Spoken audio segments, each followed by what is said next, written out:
ஒரு பிளேஸில் ரொம்ப அற்புதமான கடவுள் கொடுத்த இயற்கை பிளேஸ் அந்த ஒரு இடம். அங்கே நிறையா ஹனிமூனுக்காக நிறைய கப்பல்ஸுங்க வருவாங்க. ஸ்கூல் வெக்கேஷன்லேருந்து வரக்கூடிய குழந்தைங்க நிறைய பேர் வருவாங்க. சுற்றுலா பயணிகள் நிறைய பேர் அந்த இடத்துக்கு வரக்கூடிய இந்த தருணத்தில் இந்த இடத்த இந்தியாவில் இருக்கக்கூடிய மக்கள் எல்லாருமே அழைக்கக்கூடிய பேர் என்னென்னா மினி சுவிட்சர்லாண்டுன்னு தான் இந்த இடத்துக்கு பேர் வச்சிருக்கிறாங்க. ஸோ அந்த அளவுக்கு குளிர்ச்சியாக, அந்த அளவுக்கு பச்சை பசேர்னு இருக்கக்கூடிய ஒரு சிட்டி. சரிங்களா?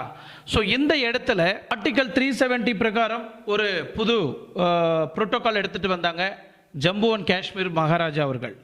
ஸோ இதை சார்ந்து 2019 இன்னைக்கு வரைக்கும் ஜம்மு அண்ட் காஷ்மீரில் நடக்கக்கூடிய சம்பவத்தை பார்த்தீங்கன்னா ஒரு ருத்ர தாண்டவமாக நம்ம எல்லாருமே பார்க்கப்படக்கூடிய ஒன்று. 27 அப்பாவி மக்களை கொன்று தீர்த்திருக்கிறாங்க நம்ம இந்தியாவில், அதுவும் ஜம்மு அண்ட் காஷ்மீரில்.